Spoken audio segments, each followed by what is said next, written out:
Rabbi इश्रह ली सदरी व यस्सिर ली अमरी वहलुल उक़दतम मिन लिसानी यफ़क़हू क़ौली रब्बि अऊज़ु बिका मिन हमाज़ातिश शयातीन व अऊज़ु बिका रब्बि अन यहदून।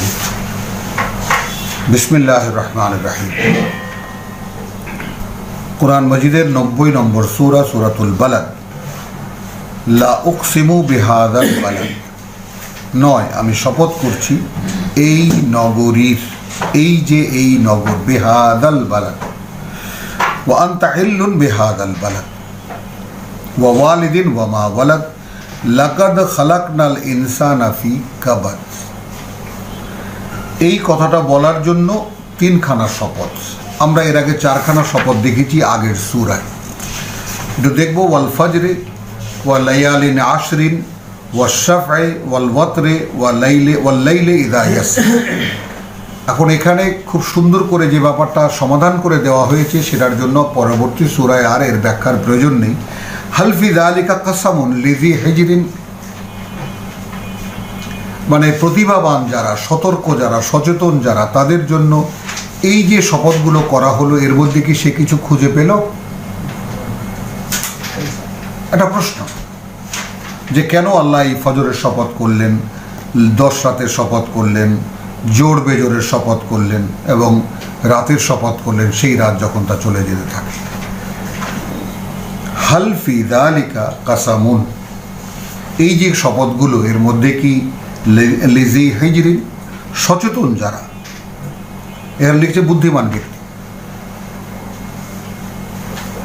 তাদের জন্য এই শপথ করার মধ্যে কি কোনো সতর্কতা তারা পেল, চমকে উঠল কি? তো ঠিক সেই একই ধারাবাহিকতায় লা উকসিমু বিহাদাল বালাদ, আমি শপথ করছি এই নগরীর, অর্থাৎ ধরেই নেওয়া যায় মক্কা নগরীর, কারণ ওয়া আনতা হিল্লুন বিহাদাল বালাদ, এখানে লেখা আছে আর অবস্থা এই যে হে নবী, এই শহরেই তোমাকে হালাল বানাইয়া লওয়া হইয়াছে। টিকা দিয়ে এটা ব্যাখ্যা করা হয়েছে, কিন্তু আমরা বলতে চাই এইভাবে, ওয়া আনতা হিল্লুন, তুমি একমাত্র বৈধ নাগরিক বিহাদাল বালাদ, এই নগরীর। মানে এই নগরী যে উদ্দেশ্যে প্রতিষ্ঠিত হয়েছে, এই নগরী যেই কারণে প্রতিষ্ঠিত আছে, এখন এইখানে তুমি সেই আওয়াজ নিয়ে উঠেছো, সেই আহ্বান নিয়ে উঠেছো, তো তুমি একমাত্র বৈধ নাগরিক এই নগরী। ওয়া ওয়ালিদিন ওয়া মা ওয়ালাদ, আর সেই পিতার আর যাকে তিনি জন্ম দিয়েছিলেন, অর্থাৎ পিতা ইব্রাহিম, এখানে আদম আলাইহিস সালাম এবং সেই সন্তানের যাহা হচ্ছে তারা জন্মগ্রহণ করেছে না, পিতা ইব্রাহিম এবং তার পুত্র ইসমাইল, কারণ তাদের সর্বোচ্চ ত্যাগের কথা আমরা সূরা সাফফাতে দেখিয়ে এসেছি।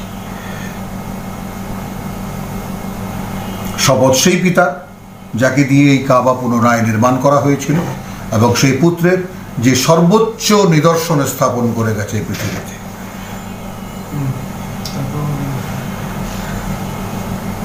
এখন এই তিনখানা শপথ করা হলো, অর্থাৎ এটা গোটা কোরআন যার মাথায় নেই তার পক্ষে এই তিনখানা শপথের বাস্তবতা অনুধাবন করা একটু কষ্ট।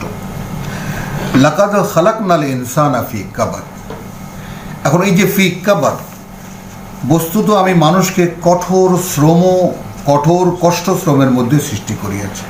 মানে আমরা কিন্তু দেখেছি যে ইয়া আইয়ুহান নাস ইন্নাকা কাদিহ, সূরা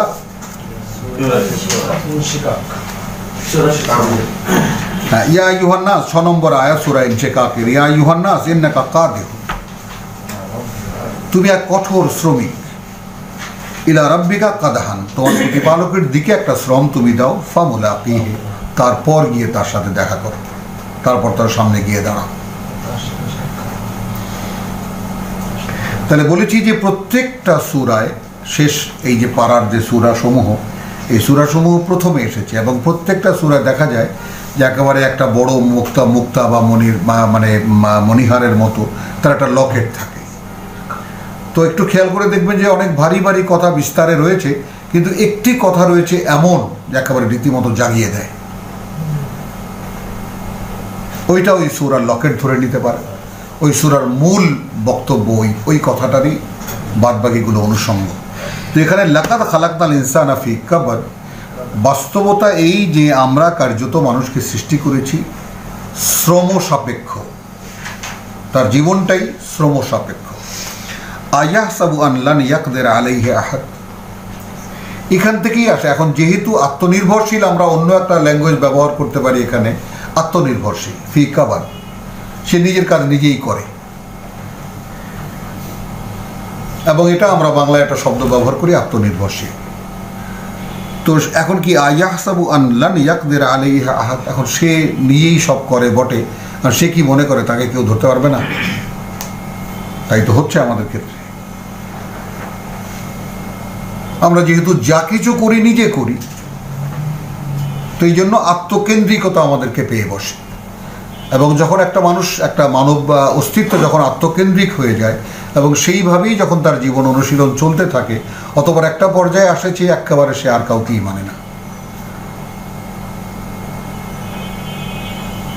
এই জন্য জিজ্ঞেস করা হয় যে আয়াহসাবু আন লান ইয়াকদির আলাইহি আহাদ, যে কেউ ক্ষমতাবান নয় তার উপরে, কেউ তাকে ধরতে পারবে না। ইয়াকুলু আহলাকতু মালান লুবাদা, এখন দেখো মালের সাথে সম্পর্ক এসে গেল। সে কি বলে যে আমি প্রচুর সম্পদ লুটিয়েছি, উড়িয়েছি, কামাই করেছি, উড়িয়েছি, আমার টাকা আমি উড়িয়েছি, কার কি? আয়াহসাবু আন লাম ইয়ারাহু আহাদ, কি মনে করে সে দেখেনি তাকে কেউ? আলাম নাজআল লাহু আইনাইন, আমরা কি করে দিইনি তার জন্য দুটি চোখ, ওয়া লিসানান ওয়া শাফাতাইন, একটি জিহ্বা, দুটি ঠোঁট, ওয়া হাদাইনাহুন নাজদাইন, আর দেখিয়ে দেইনি তাকে দুটি পথ, অর্থাৎ ভালো কি মন্দ কি।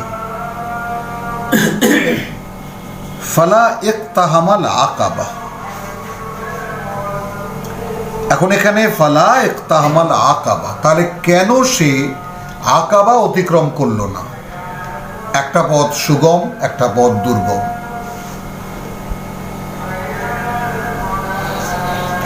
তার মানে যে লোক পয়সা লুটায়, যে লোক পয়সা অর্থ উপার্জন করতে করতে নিজের পয়সা মনে করে নিজে লুটায়, কারণ সে তো মনে করছে না এই পয়সা তাকে কেউ দিয়েছে, তাই না? আর আমরা যারা সূরা কাসাস দেখেছি, সেটা হলো যে হ্যাঁ, সূরা কাসাস দেখেছি, তারা দেখেছি যে কারুনকে তার মুরব্বীরা বলছে আল্লাহ তোমাকে যা দিয়েছে তা দিয়ে পরকাল তৈরি করো, পরকালের ঘর বানাও। কত নম্বর সূরা? 28। হ্যাঁ, তাহলে ওখানে কারুনকে যেটা বলা হয়েছে যে তোমার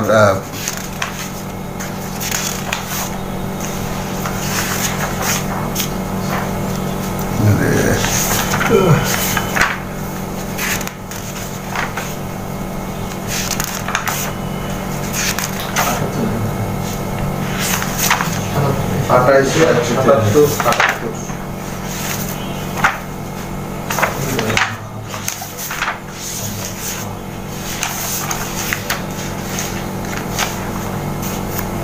ওয়াবতাগি ফীমা আতাক আল্লাহু দারুল আখিরা,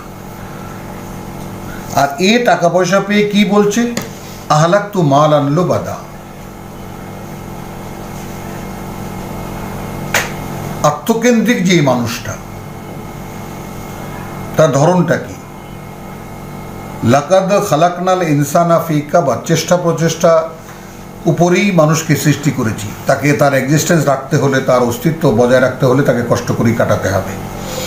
আয়াহসাবু আন লান ইয়াকদির আলাইহি আহাদ, এখন হোয়াট এভার হি ডু, যাই সে করে না কেন, সে কি মনে করে তাই কেউ ধরবে না, ধরতে পারবে না?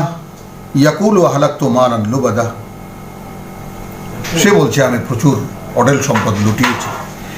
আয়াহসাবু আন লান ইয়ারাহু আহাদ, কি মনে করে সে কেউ তাকে দেখেনি? এই পর্যন্ত রাখি। তাহলে কি হচ্ছে? ওয়াবতাগি ফীমা আতাক আল্লাহু দারাল আখিরা, এখন সম্পদ কারুনের, তাকে তার মুরব্বীরা বলছে যে তুমি পেতে চেষ্টা করো, তৈরি করতে চেষ্টা করো পরকালের ঘর, যা তোমাকে আল্লাহ দিয়েছেন তা দিয়ে। ওয়ালা তানসা নাসিবাকা মিনাদ দুনিয়া, হ্যাঁ পৃথিবীতে তোমার অংশ যেটা ভোগ করা সেটা ভুলে যেও না। ওয়া আহসিন কামা আহসান আল্লাহ, কিন্তু উদারতা দেখাও যেভাবে উদারতা দেখিয়েছেন আল্লাহ, মুক্ত হস্তে যেভাবে আল্লাহ তোমাকে দিয়েছেন তুমিও সেইভাবে দাও।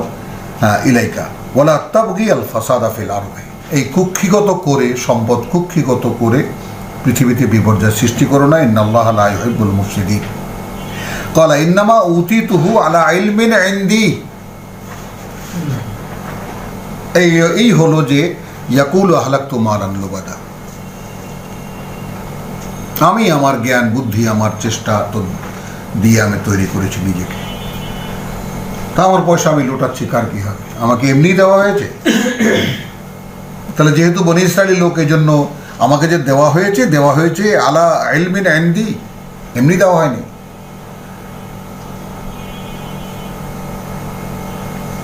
তাই না? তো আওয়ালাম ইয়ালামু আন্নাল্লাহা কাদ আহলাকা মিন ক্বাবলিহি মিনাল কুরুনি মান হুয়া আশাদ্দু মিনহু কুওয়াতান ওয়া আকসারু জামআ। তার চাইতে বড় বড় কারণ যে এর আগে ধ্বংস করে দিয়েছেন আল্লাহ, এটা সে জানে না, যেহেতু বনি ইসরায়েলের লোক।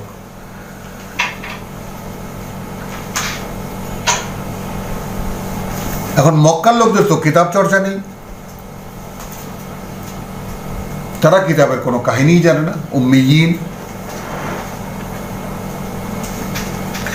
তারা বলছে ইয়াহসাবু আন লান ইয়ারাহু আহাদ আলাম নাজআল লাহু আইনাইন। আচ্ছা, এইবার আমরা কেটে দিই উপরের প্রসঙ্গটা 7 পর্যন্ত এসে, এবার আসুন নতুন ডাইমেনশনে যখন সূরা প্রবেশ করলো। আলাম নাজআল লাহু আইনাইন, কি বোঝাতে যাচ্ছেন এদি আল্লাহ?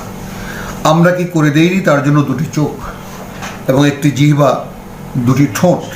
ওয়া হাদাইনাহুন নাজদাইন, তার মানে দেখতে পারা এবং বলতে পারা। এর সমন্বয়টা কি হবে? দেখতে পারা এবং বলতে পারা। লিসানান ওয়া শাফাতাইন, বলার জন্য যে 3টি দরকার। ওয়া হাদাইনাহুন নাজদাইন, এবং দেখিয়ে দিয়েছি তাকে 2টি পথ। ফালা ইকতাহামাল আকাবা, এত টাকা পয়সা আছে সে ওই যে ওয়াবতাগি মা আতাকাল্লাহু আদ-দারাল আখিরা। তাহলে এখানে হলো ফালা ইকতাহামাল আকাবা, তাহলে কেন সে আকাবা অতিক্রম করে না? ওমা আদরাকা মা আল আকাবা, কে জানাবে তোমাকে কি এই আকাবা? ফাক্কু রাকাবাতিন, এত পয়সা ভাই, গোলাম কেন আর ছাড়িয়ে দাও, মুক্ত করে দাও, দাসত্বের শিকল মুক্তি করো। তুমি এত পয়সা লুটাচ্ছ কেন? আচ্ছা, এখন এই যে ব্যাপারটা আল্লাহ এখানে বলছেন যে লিসানান ওয়া শাফাতাইন ওয়া হাদাইনাহুন নাজদাইন, আলাম নাজআল লাহু আইনাইন, অর্থাৎ দেখো তোমার সামনে তো একজন বার্তাবাহক আছে। সে কি বলছে? দেখো তুমিও। তা সে তো তোমাকে আকাবা অতিক্রম করতে বলছে, তুমি বলছো টাকা লুটিয়েছি প্রচুর। কোন কাজে লুটিয়েছ? তো আমার এক বন্ধুকে আমি বলেছিলাম, সে বন্ধুর খুব অহংকার ছিল, সে কোনো পাপ করে না জগতে, সে কোনো একটু কমিউনিস্ট মেন্টালিটির ছেলে, একদম বাল্য বন্ধু একেবারে। সে বলে যে আমি কোনোখানে ধরা খাবো না, এটা তুমি নিশ্চিন্ত থাকো, কারণ আমার কোনো পাপের সাথে আমার কোনো সম্পর্ক নেই। তো আমি তাকে বলেছিলাম, দেখো ভাই, একটা খুব কাছে থেকে একটা কথা বলি, যে তুমি ভালো তোমার জন্য, এই ভালো সৃষ্টিকর্তার কাছে গ্রাহ্য নয়।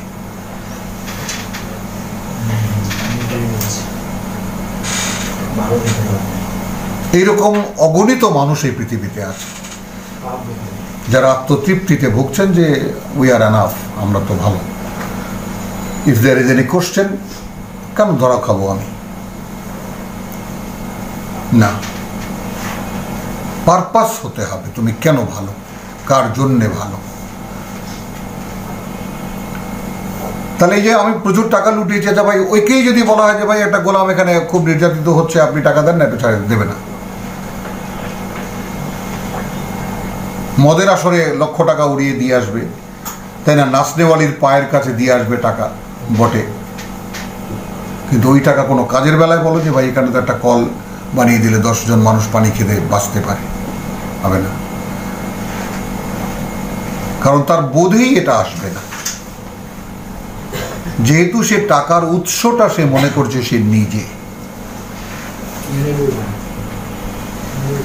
আর যদি গিভেন মনে করতো আমাকে দেওয়া হয়েছে, তাহলে সে প্রত্যেকটা পয়সার জন্য ঋণী থাকত, ভয় পেত। তাহলে ওমা আদরাকা মা আল আকাবাহ, তুমি কি জানো এই দুর্গম গিরিপথ কি, বন্ধুর পথটি কি? ফাক্কু রাকাবাতিন, শৃঙ্খল মুক্ত করা দাসদের। আও ইতআমুন ফি ইয়াউমি যি মাসগাবাতিন, আর দুর্ভিক্ষের দিনে মানে খাবার খাওয়ানো, ইয়াতীমান যা মাকরাবা, নিকটাত্মীয়দের মধ্যে ইয়াতীম যারা। আও মিসকিনান যা মাতরাবা, অথবা ধুলোমলিন পথে ঘাটের যে সমস্ত অসহায় দরিদ্র যারা, তাদেরকে। সুম্মা কানা মিনাল্লাযিনা আমানু, এরপর সে হতো ফাক্কু রাকাবা। তাহলে ফাক্কু রাকাবা কি মানে আকাবা কি? প্রথম হলো ইতআমুন ফি ইয়াউমি যি মাসগাবা ইয়াতীমান যা মাকরাবা আও মিসকিনান যা মাতরাবা সুম্মা কানা, অতঃপর সে হবে মিনাল্লাযিনা আমানু, তাদের মধ্যে একজন, তাওয়াসাউ বিস সাবরি ওয়া তাওয়াসাউ বিল মারহামা, বলবে তার অবস্থায় অবিচল থাকতে। আমরা ওই ধৈর্যশীল বলবো না, ধৈর্য হারাবে ধারণের কথা বলা, কারণ ওই যে ধৈর্য আমি বলেছি সবসময়, আমার কাছে এই শব্দটি কোনো কালেই কোনো মানে দেয়নি। ধৈর্য ধরো, ধৈর্য ধরো, আমি এর কোনো মানে বুঝিনি, মানে কি? তাহলে সুম্মা কানা মিনাল্লাযিনা আমানু ওয়া তাওয়াসাউ বিস সাবরি, একে অপরকে বলেছে অবিচল থাকো এই অবস্থানে, ওয়া তাওয়াসাউ বিল মারহামা, এবং একে অপরকে উপদেশ দিয়েছে অন্যকে করুণা করতে, দয়া করতে। উলাইকা আসহাবুল মাইমানা, এরা ডান পাশের অধিকারী। ওটা সূরা ওয়াকিয়ার সেই মা আসহাবুল ইয়ামিন। ওয়াল্লাযিনা কাফারু বিআয়াতিনা, চলে এলো কোরআনের প্রসঙ্গ সরাসরি, এবং যারা প্রত্যাখ্যান করেছে আমাদের বাণী ও বার্তা, হুম আসহাবুল মাশআমা, এরা ডান পাশের অধিকারী। আলাইহিম নারুন মুসাদা, এবং এদের উপরে থাকবে আগুন পরিবেষ্টনকারী। তাহলে 20খানা আয়াতের সূরাতুল বালাদ এখানে শেষ হলো, এবং এখানে বড় বড় কথা রয়েছে। কথা হলো যে আমরা ফাক্কু রাকাবাতিন শপথ করে যেটা বলা হয়েছে, এবং বেশ কিছু গুরুত্বপূর্ণ কথা এর মধ্যে আছে। যিনি পড়বেন তিনি ভাগ ভাগ করে পড়লে খুব ভালো হয়।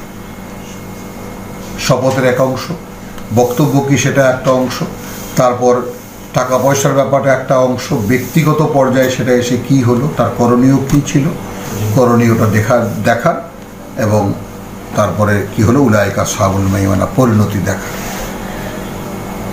আলহামদুলিল্লাহ, রাব্বানা আমান্না বিমা আনজালতা ওয়াত্তাবা'নার রাসূল ফাকতুবনা মা শাহিদিন ওয়া মা আলাইনা ইল্লাল বালাগ ওয়া মা তাওফীকি ইল্লা বিল্লাহ।